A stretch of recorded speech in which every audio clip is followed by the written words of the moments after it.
ಜ್ಯೇಷ್ಠಂ ನಿಜೇಂದ್ರಿಯಂ ಬುದ್ಧಿಮತಾಂ ವರಿಷ್ಠಂ ವಾತಾತ್ಮಜಂ ವಾನರಯೂತ ಮುಖ್ಯಂ ಶ್ರೀರಾಮದೂತಂ ಶಿರಸಾ ನಮಾಮಿ. ಪಾವಗಡ ತಾಲ್ಲೂಕಿನಲ್ಲಿರುವ ಈ ಕ್ಷೇತ್ರ ಸಂಕಾಪುರ ಕ್ಷೇತ್ರ. ಸಂಕಾಪುರ ಕ್ಷೇತ್ರದಲ್ಲಿ ಸುಮಾರು 1950ನೇ ಇಸವಿಯಿಂದ ಈ ಕ್ಷೇತ್ರಾಧಿಪತಿಗಳಾದಂತಹ ಧರ್ಮಯ್ಯನವರ ಕುಟುಂಬ, ಧರ್ಮಯ್ಯನವರು ಬಯಲಿನಲ್ಲಿದ್ದಂತಹ ಆಂಜನೇಯನ್ನ ಆಧ್ಯಾತ್ಮಿಕವಾದ ರೀತಿಯಲ್ಲಿ, ಯಾರು ಮಾತಾಡ್ಕೊಳ್ಳಿ,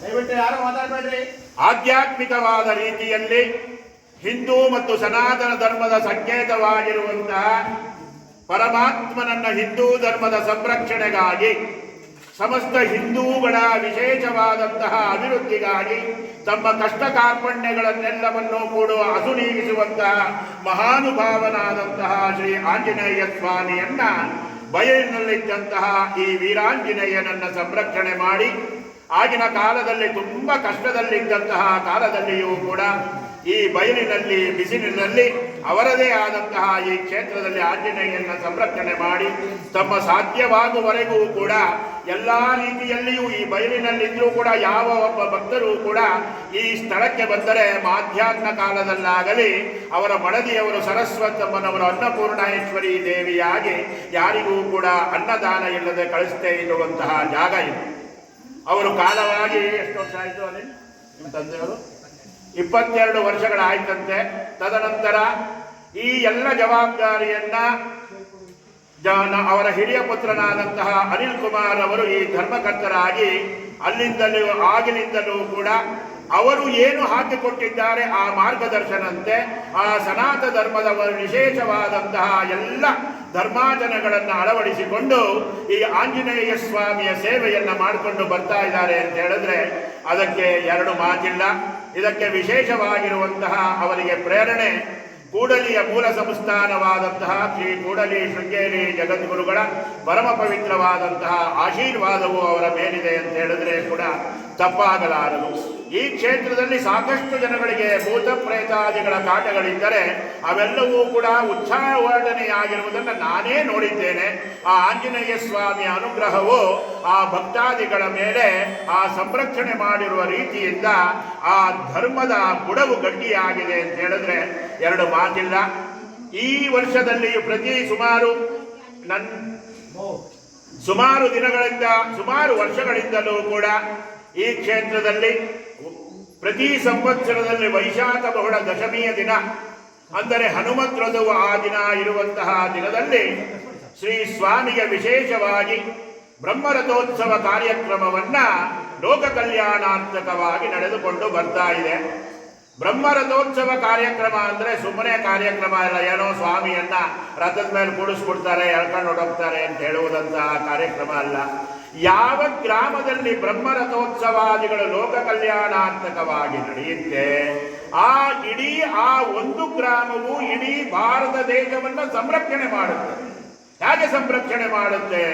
ಅನಾವೃಷ್ಟಿ ನಿರ್ಮೂಲನಾರ್ಥಂ ಅತಿವೃಷ್ಟಿ ನಿರ್ಮೂಲನಾರ್ಥಂ ಸುವೃಷ್ಟಿ ಪ್ರಾಪ್ತಿ ದ್ವಾರ. ಎಲ್ಲೆಲ್ಲಿ ಮಳೆ ಬೆಳೆಗಳು ಇಲ್ಲದಿದ್ದರೆ ನಾವು ಊಟ ಮಾಡೋದು ಹೇಗೆ? ಅದಕ್ಕೆಲ್ಲ ಭಗವಂತನ ಅನುಗ್ರಹವು ಅವಶ್ಯಕವಾಗಿ ಬೇಕಾಗಿದೆ. ಅಂತಹ ಅವಶ್ಯಕತೆಗೋಸ್ಕರವಾಗಿ ಸ್ವಾಮಿ ಯಾವಲ್ಲಿಯೂ ಕೂಡ ಅಪೇಕ್ಷೆಯನ್ನ ಪಟ್ಟಿಲ್ಲ ನಮ್ಮಿಂದ, ನೀವೆಲ್ಲ ನನ್ನ ರಥದ ಮೇಲೆ ಕೂಡಿಸ್ಕೊಂಡು ಎಳಿಬೇಕು ಅಂತ ಸ್ವಾಮಿಗೆ ಅಪೇಕ್ಷೆ ಇಲ್ಲ.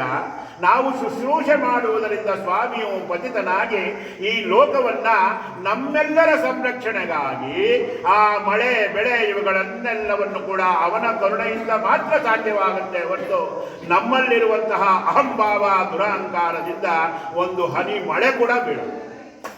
ಪ್ರತಿಯೊಬ್ಬರಿಗೂ ಕೂಡ ಸ್ವಾಮಿಯ ಅನುಗ್ರಹವಾಗಬೇಕಾಗಿದೆ. ಅಂತಹ ಅನುಗ್ರಹವು ಹೇಗೆ ನಡೆಯುತ್ತೆ ಅಂದರೆ ಬರೀ ಸ್ವಾಮಿಯನ್ನ ಪೂಜೆ ಮಾಡಿದ್ರೆ ಸಾಕಾಗಲ್ಲ.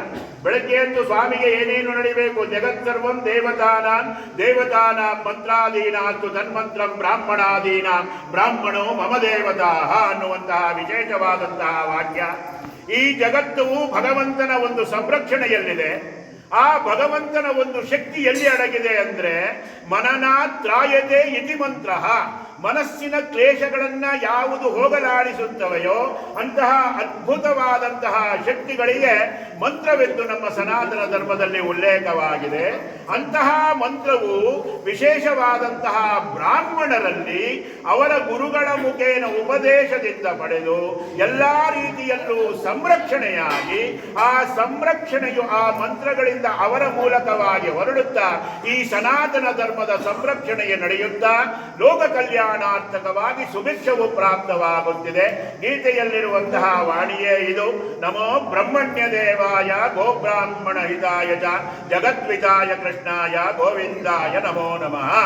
ಭಗವಂತನನ್ನ ನೀವು ಎಲ್ಲಿ ನೋಡಬೇಕು ಅಂದ್ರೆ ಗೋವುಗಳಲ್ಲಿ ಮತ್ತು ವೇದ ಪುರುಷರಾದಂತಹ ಬ್ರಾಹ್ಮಣರಲ್ಲಿ ನೀವು ನನ್ನನ್ನು ನೋಡಿ ಕೃಷ್ಣ ಪರಮಾತ್ಮನ ಆಜ್ಞೆ ಆಗಿದೆ. ಅಂತಹ ವೇದ ಪುರುಷನೂ ಕೂಡ ವೇದ ಶಿವೋ ವೇದೋ ವೇದಾಭ್ಯಾಸಿ ಸದಾಶಿವ ತಸ್ಮಾದ ಪರಿಹಾರಾರ್ಥೆ ವೇದಮೇವ ನಿತ್ಯಂ ಪಡೆ. ಅನುಷ್ಠಾನ ಪೂರ್ವಿಕನಾಗಿ ವೇದವನ್ನು ಅಧ್ಯಯನ ಮಾಡಿ ತನ್ನಲ್ಲಿರುವ ಅಖಂಡವಾದಂತಹ ಮಂತ್ರಗಳಿಗೆ ತಾಯಿಯಾದಂತಹ ಗಾಯತ್ರಿಯನ್ನ ತಮ್ಮ ಆತ್ಮದಲ್ಲಿ ಸಂರಕ್ಷಣೆ ಮಾಡಿಕೊಳ್ಳುವುದರಿಂದ ಆ ಅನುಷ್ಠಾನದಲ್ಲಿರುವಂತಹ ಶಕ್ತಿಯು ಪ್ರಾಣಾಪಾನೋ ವ್ಯಾನೋ ದಾನ ಸಮಾನ ಮೇ ಶುದ್ಧ್ಯಂತ ಜ್ಯೋತಿರಹಂ ವಿರಜಾಭಿಮಾತ್ಮ ಭೂಯಾತ. ಪ್ರಾಣದಿಂದ ಈ ಶರೀರವು ನಿಂತಿದೆ. ಅಪಾನದಿಂದ ಆ ಶರೀರದಲ್ಲಿರುವ ಕಲ್ಮಶಗಳೆಲ್ಲವೂ ಕೂಡ ಹೊರಗೆ ಹೋಗುತ್ತದೆ. ವ್ಯಾನ ಮತ್ತು ಉದಾನ ವಾಯುಗಳು ಸಮತೋಲನವಾಗಿ ದೇಹದಲ್ಲಿ ಸಂಚರಿಸುತ್ತಾ ನಮ್ಮೆಲ್ಲ ಚಟುವಟಿಕೆಗಳಿಗೂ ಕೂಡ ಸಹಕಾರವಾಗಿರುವಂತಹ ಪರಮ ಪವಿತ್ರವಾದಂತಹ ಎಲ್ಲ ರೀತಿ ನಿಧಿಗಳೆಲ್ಲವೂ ಕೂಡ ನಮ್ಮ ಸನಾತನ ಧರ್ಮದಲ್ಲಿ ಅಡಕವಾಗಿರುವುದರಿಂದ ನಮ್ಮನ್ನ ಸಂರಕ್ಷಣೆ ಮಾಡುತ್ತಿರುವವನು ಭಗವಂತನ ಅನುಗ್ರಹವಿಲ್ಲದಿದ್ದರೆ ಯಾವುದೂ ನಡೀತಾ ಇಲ್ಲ. ಈ ಕ್ಷೇತ್ರದಲ್ಲಿ ನೀವೆಲ್ಲರೂ ಬಂದಿದ್ದೀರಾ ಅಂತ ಹೇಳಿದ್ರೆ ಅನಿಲ್ ಕುಮಾರ್ ಹೋಗಿರುವುದು ಒಂದು ಮಾನವೀಯ ಧರ್ಮ. ಆದರೆ ಆಂಜನೇಯ ಸ್ವಾಮಿಯ ನಿಮ್ಮೆಲ್ಲರನ್ನ ಕರೆಸ್ಕೊಂಡಿದ್ದಾನೆ ಅಂತ ಹೇಳಿದ್ರೆ ಅದರೊಳಗೆ ಎರಡು ಮಾತು ಇಲ್ಲ. ಇಂತಹ ಪರಮ ಪವಿತ್ರವಾದ ಕ್ಷೇತ್ರದಲ್ಲಿ 5 ದಿನಗಳ ಪರ್ಯಂತರವಾಗಿ ವಿಶೇಷವಾಗಿ ಬ್ರಹ್ಮರಥೋತ್ಸವಾದಿಗಳು ಹಲವಾರು ವರ್ಷಗಳಿಂದ ನಡೆದುಕೊಂಡು ಬರ್ತಾ ಇದೆ ವೇದ ಪುರುಷರ ಮಹಾ ಸಹಾಯದಿಂದ. ಇಲ್ಲಿ ನಡೆದಿರುವಂತಹ ಮಹಾಯಜ್ಞ ಎಲ್ಲೂ ನಡೆದಿಲ್ಲ. ಸುಂದರಕಾಂಡ ಮಹಾಯಜ್ಞವು ಹನುಮಂತನಿಗೆ ಪ್ರೀತ್ಯರ್ಥವಾಗಿರುವಂತಹ ರಾಮಾಯಣದಲ್ಲಿರುವ ಒಂದು ಮಹಾಖಂಡ. ಆ ಖಂಡದ ಪ್ರೀತ್ಯರ್ಥಕವಾಗಿ ಇದೇ ಹೋಮದ ಕುಂಡದಲ್ಲಿ ಅಖಂಡವಾಗಿ ಆಂಜನೇಯ ಸ್ವಾಮಿಯ ಸುಂದರಕಾಂಡ ಮಹಾಯಜ್ಞವು ಮೂರಾವರ್ತಿಯಾಗಿ 11 ದಿವಸಗಳ ಪೂರ್ವಕವಾಗಿ 10 ದಶಾಂಶ ರೀತಿಯಲ್ಲಿ ಪಾರಾಯಣವಾಗಿ ಈ ಎಲ್ಲ ಕಾರ್ಯಕ್ರಮಗಳಿಗೂ ಕೂಡ ಮೂಲ ಕರ್ತೃಗಳಾಗಿರುವಂತಹ ನಮ್ಮ ಅನಿಲ್ ಕುಮಾರ್ ಅವರ ಸಹಕಾರದಿಂದ ಈ ಸನಾತನ ಧರ್ಮದ ಪರಂಪರೆಯು ಈ ಕ್ಷೇತ್ರದಲ್ಲಿ ಉಳಿದುಕೊಂಡು ಬರ್ತಾ ಇದೆ. ತದನಂತರ 24,000 ಶ್ಲೋಕಗಳಲ್ಲಿರುವಂತಹ ವಾಲ್ಮೀಕಿ ಮಾರ್ಗಗಳಿಂದ ರಚಿತವಾದಂತಹ ಶ್ರೀ ರಾಮಾಯಣ ಮಹಾಯಜ್ಞವೂ ಕೂಡ ಈ ಕ್ಷೇತ್ರದಲ್ಲಿ ಆಂಜನೇಯ ಸ್ವಾಮಿಯ ಅನುಗ್ರಹದಿಂದ ನಿರ್ವಿಘ್ನವಾಗಿ ಸುಮಾರು 11 ದಿವಸಗಳ ಪರ್ಯಂತರವಾಗಿ ಪಟ್ಟಾಭಿ ರಾಮಚಂದ್ರ ಸ್ವರೂಪರಾದಂತಹ ಬ್ರಾಹ್ಮಣರ ಸಹಾಯನ ಮುಖೇನ ಪಾರಾಯಣವಾಗಿ ಸುಮಾರು 21,000 ಹವಿಸ್ಸು ಪಟ್ಟಾಭಿ ರಾಮಚಂದ್ರನಿಗೆ ಪ್ರೀತ್ಯರ್ಥಕವಾಗಿ ಲೋಕ ಕಲ್ಯಾಣಾರ್ಥಕವಾಗಿ ಸಮರ್ಪಕವಾಗಿದೆ. ಇಂತಹ ಮಹಾನ್ ಕ್ಷೇತ್ರವಾಗಿದೆ ಈ ಕ್ಷೇತ್ರವು. ಈ ಕ್ಷೇತ್ರದಲ್ಲಿ ಎಲ್ಲ ಕಾರ್ಯಗಳನ್ನು ಕೂಡ ನಾವು ನಡೆಸ್ಕೊಂಡು ಬರ್ತಾ ಇದ್ದೀವಿ. ಈ ಕ್ಷೇತ್ರ ಅಂದರೆ ನಾನು ಸುಂದರಕಾಂಡ ಪುಸ್ತಕ ಹಿಡ್ಕೊಂಡ್ರೆ ಎಲ್ಲ ಕಡೆಯೂ ಆಂಜನೇಯ ಸ್ವಾಮಿ ಇದೆ. ಫಸ್ಟು ನನಗೆ ಕಣ್ಣಲ್ಲಿ ಬರದೆ ಸಂಕಾಪುರದಲ್ಲಿರುವಂತಹ ಆಂಜನೇಯ ಸ್ವಾಮಿಯ ಪಾದಗಳು ನನಗೆ ಕಣ್ಣಲ್ಲಿ ಬಂದು ತುಂಬುತ್ತೆ. ಇದಕ್ಕೆ ಕಾರಣಕರ್ತನಾಗಿರುವಂತಹ ಆಂಜನೇಯ ಸ್ವಾಮಿಗೆ ನಾನು ಋಣಿಯಾಗಿ ಈ ಮಂತ್ರಗಳಿಗೆ ಅಧಿಪತಿಯಾದಂತಹ ಒಂದು ವಿಶೇಷವಾದಂತಹ ದೇವತೆ. ಎಲ್ಲ ಜಗತ್ಸರ್ವಂ ದೇವತಾನಾಂ ಮಂತ್ರಾಧೀನಾಸ್ತು ಅನ್ನುವಂತಹ ವಿಚಾರವನ್ನು ಹೇಳಿದೆ. ಈ ಮಂತ್ರಗಳಿಗೆ ತಾಯಿಯಾದಂತಹ ಅಂದರೆ ನಮಗೆ ಜನ್ಮವನ್ನು ಕೊಟ್ಟು ನಮ್ಮ ತಾಯಿಯು ಹೇಗೆ ಪರಮ ಪವಿತ್ರಳೋ ಈ ಎಲ್ಲ ಮಂತ್ರಗಳ ಶಕ್ತಿಗೂ ಕೂಡ ತಾಯಿಯಾದಂತಹ ಜಗನ್ಮಾತೆಯಾದಂತಹ ಇಚ್ಛಾಶಕ್ತಿ ಜ್ಞಾನಶಕ್ತಿ ಕ್ರಿಯಾಶಕ್ತಿ ಸ್ವರೂಪಿಯಾದಂತಹ ಶ್ರೀ ಗಾಯತ್ರಿ ಮಹಾದೇವಿಯ ಪ್ರತಿಷ್ಠಾಪನಾ ಕಾರ್ಯವನ್ನ ಇಲ್ಲಿ ಈ ಸ್ಥಳದಲ್ಲಿ ಈ ದಿನ 3 ದಿನಗಳ ಪರ್ಯಂತರವಾಗಿ ನೆರವೇರಿಸಿಕೊಂಡು ನಡೀತಾ ಇದೆ. ಈ ದಿನ ಅಂತಿಮವಾದ ದಿವಸವಾಗಿದೆ. 3 ದಿವಸಗಳಿಂದಲೂ ಕೂಡ ಯಥಾವಿಧಿಯಾಗಿ ನಡೆದುಕೊಂಡು ಬಂದಿರುವಂತಹ ಈ ಧರ್ಮ ಕಾರ್ಯಕ್ರಮಕ್ಕೆ ಎಲ್ಲರ ಭಕ್ತ ಮಹಾಜನಗಳ ಸಹಕಾರದಿಂದ ನಡೆದಿದೆ. ಈಗ ತಾನೇ ಎಲ್ಲವೂ ಕೂಡ ಹೆಚ್ಚು ಕಡಿಮೆ 90% ಭಾಗವು ಕಾರ್ಯಕ್ರಮವು ಪರಿಪೂರ್ಣವಾಗಿದೆ. ಇನ್ನು 10 ಭಾಗದಲ್ಲಿ ಮಹಾಮಂಗಳಾರತಿ ಸಮಸ್ತ ಭಕ್ತ ಮಹಾಜನಗಳಿಗೂ ತೀರ್ಥ ಪ್ರಸಾದ ವಿಧವಾದ ಅನ್ನಪ್ರಸಾದ ವಿನಿಯೋಗವಾದರೆ ಈ ಗಾಯತ್ರಿ ಪ್ರತಿಷ್ಠಾಪನೆಯ ಕಾರ್ಯಕ್ರಮವು ಪರಿಪೂರ್ಣವಾಗುತ್ತದೆ. ಈ ಗಾಯತ್ರಿ ಮಹಾದೇವಿಯು ನೋಡಿ ಎಲ್ಲವೂ ಕೂಡ ದೈವ ಪ್ರೇರಣೆಯಿಂದ ನಡಿಬೇಕು ಅನ್ನುವುದಕ್ಕೆ ಒಂದು ಸಾಕ್ಷಿ. ಸುಮಾರು 24 ವರ್ಷಗಳಿಂದ ಬಹಳ ಮಜಬೂತಾಗಿದೆ ಆ ವಿಗ್ರಹವು. ಎಲ್ಲೋ ಒಂದು ಶಕ್ತಿಯಿಂದ ಅಡಿಗೆ ಕೂತಿತ್ತಂತೆ. ಆ ತಾಯಿ ಕಣ್ಣು ಬಿಟ್ಟಿದ್ರೆ ಯಾವ ಕ್ಷೇತ್ರದಲ್ಲಿ ಬೇಕಾದರೂ ಪ್ರತಿಷ್ಠಾಪನೆ ಆಗೋಳು, ಅವಳ ಇಚ್ಛೆಯಂತೆ ನಡೆಯದು. ಆದರೆ ಇಲ್ಲಿ ನಡೆದಿರುವಂತಹ ಎಲ್ಲ ಯಜ್ಞಗಳ ಒಂದು ಬಲದಿಂದ ಆ ಎಲ್ಲ ಯಜ್ಞಗಳಿಗೂ ಕೂಡ ಮಾತೆಯಾದಂತಹ ಗಾಯತ್ರಿ ಮಾತೆಯು ಇವರೇನು ಹುಡುಕೊಂಡು ಹೋಗಿಲ್ಲ. ಈ ಕ್ಷೇತ್ರಕ್ಕೆ ಯಾವುದೋ ದೈವಿಕವಾದಂತಹ ಒಂದು ಪ್ರೇರಣೆಯಾಗಿ ಆ ಗಾಯತ್ರಿಯ ವಿಶೇಷವಾದ ವಿಗ್ರಹವನ್ನ ವೇದ ಬ್ರಾಹ್ಮಣರಾದಂತಹ ಶಶಿಧರ್ ಅನ್ನುವಂಥವರು ಈ ಸುಮಾರು ವರ್ಷಗಳಿಂದ ಅವರ ಅಧೀನದಲ್ಲಿತ್ತು.